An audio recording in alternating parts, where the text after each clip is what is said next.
The Adventures of Huckleberry Finn by Mark Twain. Chapter 31. We dasn't stop again at any town for days and days. Kept right along down the river. We was down south in the warm weather now, and a mighty long ways from home. We'd begun to come to trees with Spanish moss on them, hanging down from the limbs like long gray beards. It was the first I ever see it growing, and it made the woods look solemn and dismal. So now the frauds reckoned they was out of danger, and they begun to work the villages again. First they done a lecture on temperance, but they didn't make enough for them both to get drunk on. Then in another village they started a dancing school, but they didn't know no more how to dance than a kangaroo does. So the first prance they made, the general public jumped in and pranced them out of town. Another time they tried to go at yellocution, but they didn't yellocute long till the audience got up and give them a solid good cussin' and made them skip out. They tackled missionarying and mesmerizing and doctoring and telling fortunes and a little everything, but they couldn't seem to have no luck. So at last they got just about dead broke, and laid about the raft as she floated along, thinking and thinking, and never saying nothing, by the half a day at a time, and dreadful blue and desperate. And at last they took a change and begun to lay their heads together in the wigwam and talk low and confidential 2 or 3 hours at a time. Jim and me got uneasy. We didn't like the look of it. We judged they was studying up some kind of worse deviltry than ever. We turned it over and over, and at last we made up our minds they was going to break into somebody's house or store, or was going into the counterfeit money business or something. So then we was pretty scared, and made up an agreement that we wouldn't have nothing in the world to do with such actions, and if we ever got the least show we would give them the cold shake and clear out and leave them behind. Well, early one morning we hid the raft in a good, safe place about 2 miles below a little bit of a shabby village named Pikesville, and the king he went ashore and told us all to stay hid, whilst he went up town and smelt around to see if anybody had got any wind of the Royal Nonesuch there yet.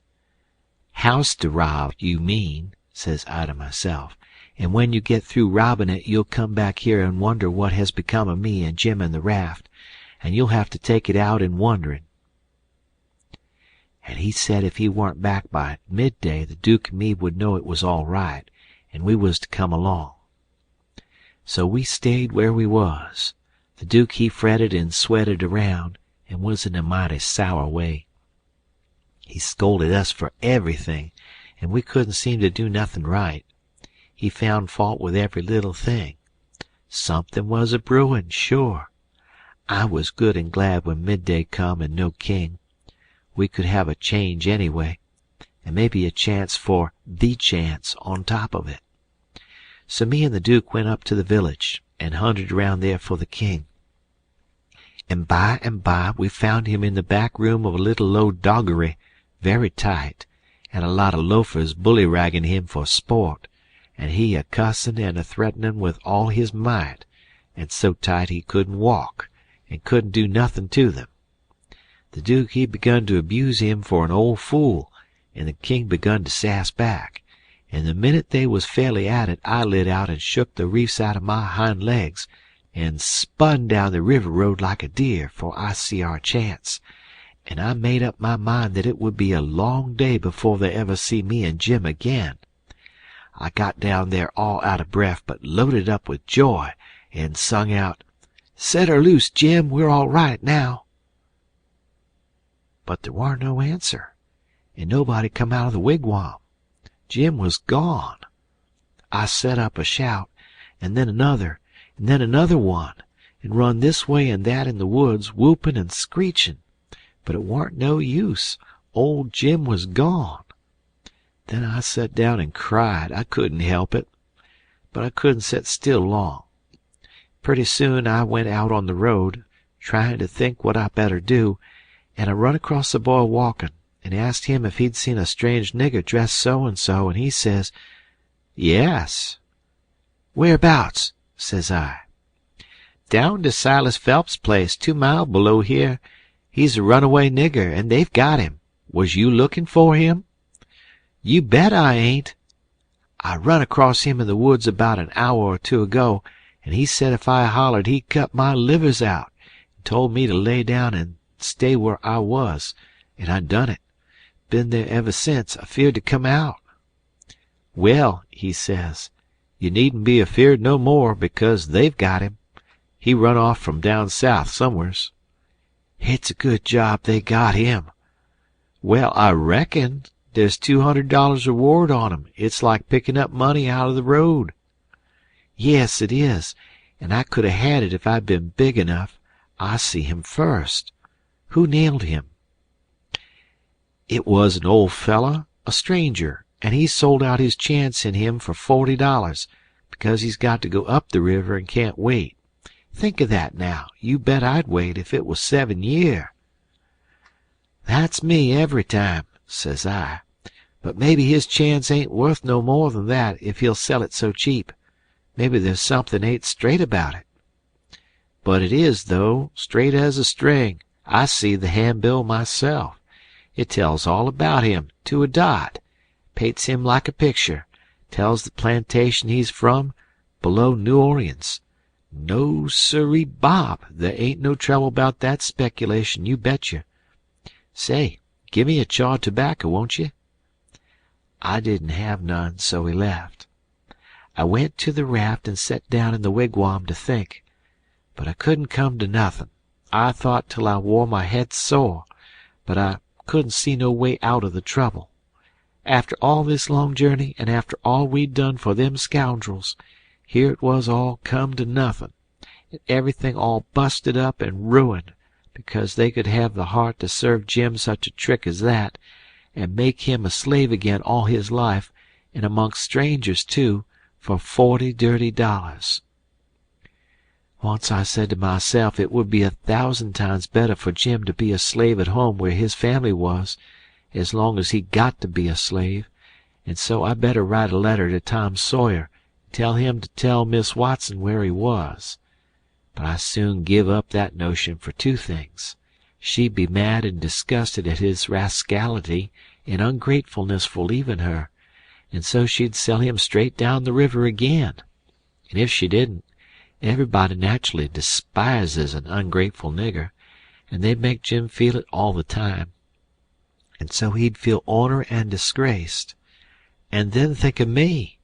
It would get all around that Huck Finn helped a nigger to get his freedom, and if I was ever to see anybody from that town again I'd be ready to get down and lick his boots for shame.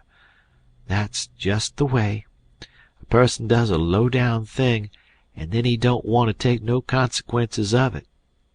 Thinks as long as he can hide it ain't no disgrace. That was my fix exactly. The more I studied about this, the more my conscience went to grinding me, and the more wicked and low down and ornery I got to feeling. And at last, when it hit me all of a sudden that here was the plain hand of Providence slapping me in the face and letting me know my wickedness was being watched all the time from up there in heaven, whilst I was stealing a poor old woman's nigger that hadn't ever done me no harm, and now was showing me there's one that's always on the lookout, and ain't a-going to allow no such miserable doin's to go only just so fur and no further. I most dropped in my tracks, I was so scared. Well, I tried the best I could to kinder soften it up somehow for myself by saying I was brung up wicked, and so I warn't so much to blame, but something inside of me kept saying, there was a Sunday school, you could 'a' gone to it, and if you'd 'a' done it, they'd 'a' learnt you there that people that acts as I've been acting about that nigger goes to everlasting fire. It made me shiver, and I about made up my mind to pray and see if I couldn't try to quit being the kind of a boy I was and be better. So I kneeled down. But the words wouldn't come. Why wouldn't they? It warn't no use to try and hide it from him, nor from me neither. I knowed very well why they wouldn't come. It was because my heart warn't right. It was because I warn't square. It was because I was playin' double. I was lettin' on to give up sin, but away inside of me I was holdin' on to the biggest one of all. I was tryin' to make my mouth say I would do the right thing and the clean thing, and go right to that nigger's owner and tell where he was. But deep down in me I knowed it was a lie, and he knowed it. You can't pray a lie. I found that out. So I was full of trouble, full as I could be, and didn't know what to do. At last I had an idea, and I says I'll go and write the letter, and then see if I can pray.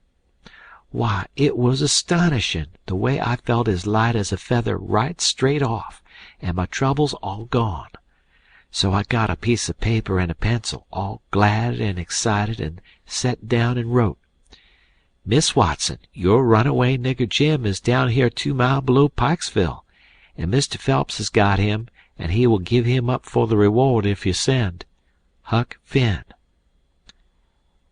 I felt good and all washed clean of sin for the first time I'd ever felt so in my life, and I knowed I could pray now.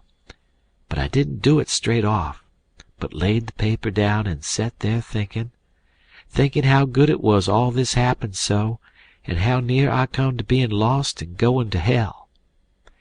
And went on thinking, and got to thinking over our trip down the river, and I see Jim before me all the time, in the day and in the night time, sometimes moonlight, sometimes storms, and we a floating along, talking and singing and laughing.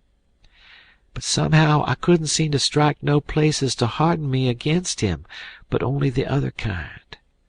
I'd see him standing my watch on top of his'n, instead of calling me, so I could go on sleeping, and see him how glad he was when I come back out of the fog, and when I come to him again in the swamp, up there where the feud was, and such like times, and would always call me honey, and pet me and do everything he could think of for me, and how good he always was.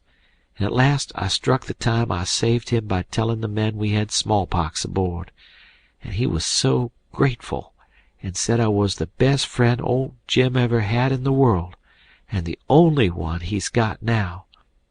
And then I happened to look around and see that paper. It was a close place. I took it up and held it in my hand. I was a-trembling, because I got to decide forever betwixt two things, and I knowed it. I studied a minute, sort of holding my breath, and then says to myself, "All right, then, I'll go to hell," and tore it up.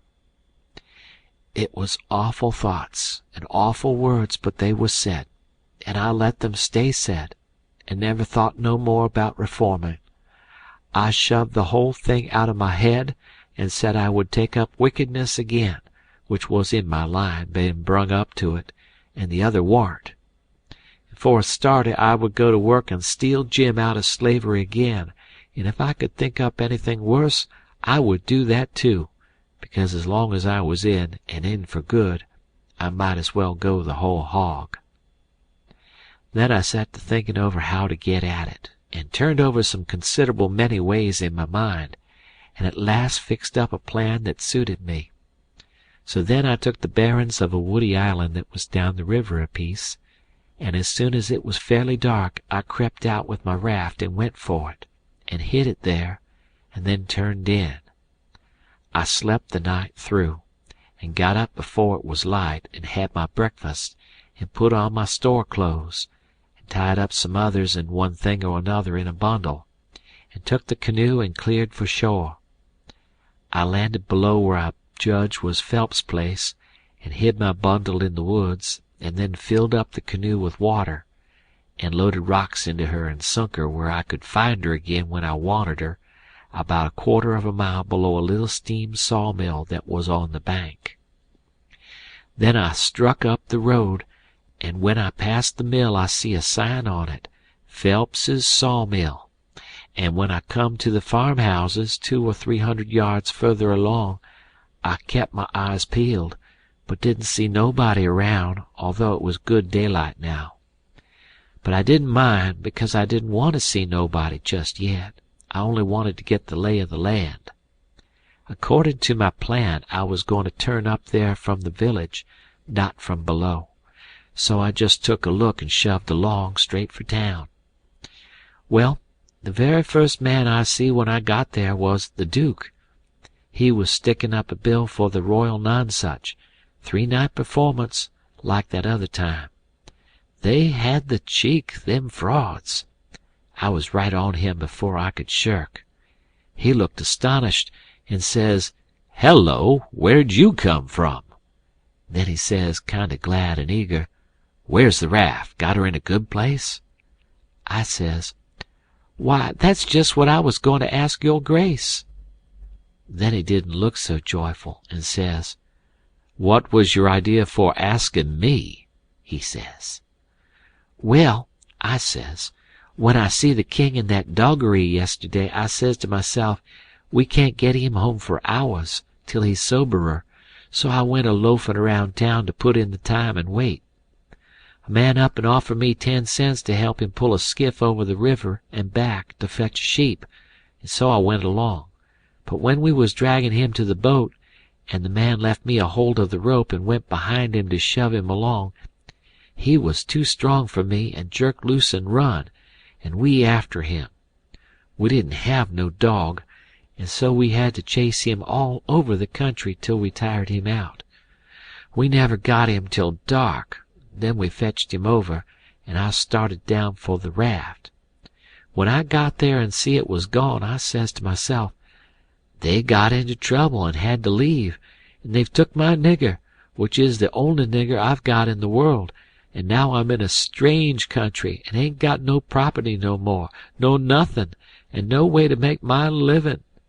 So I sat down and cried. I slept in the woods all night. But what did become of the raft then? And Jim, poor Jim?" "Blamed if I know. That is, what's become of the raft. That old fool has made a trade and got $40, and when we found him in the doggery the loafers had matched $half with him and got every cent but what he'd spent for whiskey. And when I got him home late last night and found the raft gone, we said, 'That little rascal has stole our raft and shook us, and run down the river.'" "I wouldn't shake my nigger, would I? The only nigger I had in the world, and the only property?" "We never thought of that. Fact is, I reckon we come to consider him our nigger. Yes, we did consider him so. Goodness knows we had trouble enough for him. So when we see the raft was gone and we flat broke, there wa'n't anything for it but to try the Royal Nonsuch another shake. And I've pegged along ever since, dry as a powder horn. Where's that 10 cents? Give it here." I had considerable money, so I give him 10 cents, but begged him to spend it for something to eat and give me some, because it was all the money I had, and I hadn't had nothing to eat since yesterday. He never said nothing. The next minute he whirls on me and says, "Do you reckon that nigger would blow on us? We'd skin him if he done that." "How can he blow? Ain't he run off?" "No. That old fool sold him, and never divided with me, and the money's gone." "Sold him?" I says, and begun to cry. "Why, he was my nigger, and that was my money. Where is he? I want my nigger." "Well, you can't get your nigger, that's all, so dry up your blubberin'. Looky here, do you think you'd venture to blow on us? Blamed if I think I'd trust you. Why, if you was to blow on us—" He stopped, but I never see the Duke look so ugly out of his eyes before. I went on a-whimperin' and says, "I don't want to blow on nobody, and I ain't got no time to blow nohow. I got to turn out and find my nigger." He looked kind of bothered, and stood there with his bills fluttering on his arm, thinking, and wrinkling up his forehead. At last he says, "I'll tell you something. We got to be here 3 days. If you'll promise you won't blow and won't let the nigger blow, I'll tell you where to find him.' So I promised, and he says, 'A farmer by the name of Silas F—' And then he stopped. You see, he started to tell me the truth, but when he stopped that way and begun to study and think again, I reckon he was changing his mind. And so he was. He wouldn't trust me. He wanted to make sure of having me out of the way the whole 3 days.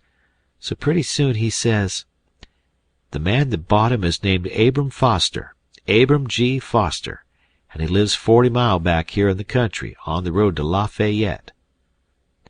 'All right,' I says. 'I can walk it in 3 days, and I'll start this very afternoon.'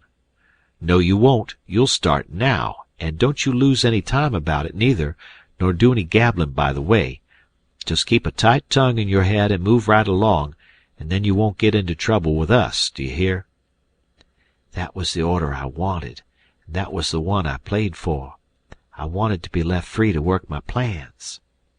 'So clear out,' he says, 'and you can tell Mr. Foster whatever you want to. Maybe you can get him to believe that Jim is your nigger. Some idiots don't require documents. Leastways, I've heard there's such down south here. And when you tell him the handbill and the reward's bogus, maybe he'll believe you when you explain to him what the idea was for getting him out. Go along now, and tell him anything you want to, but mind you don't work your jaw any between here and there.' So I left, and struck for the back country. I didn't look around, but I kinder felt like he was watching me. But I knowed I could tire him out at that. I went straight out in the country as much as a mile before I stopped. Then I doubled back through the woods towards Phelps's. I reckoned I better start in on my plans straight off without fooling around, because I wanted to stop Jim's mouth till these fellows could get away. I didn't want no trouble with their kind. I'd seen all I wanted to of them, and wanted to get entirely shut of them. End of chapter.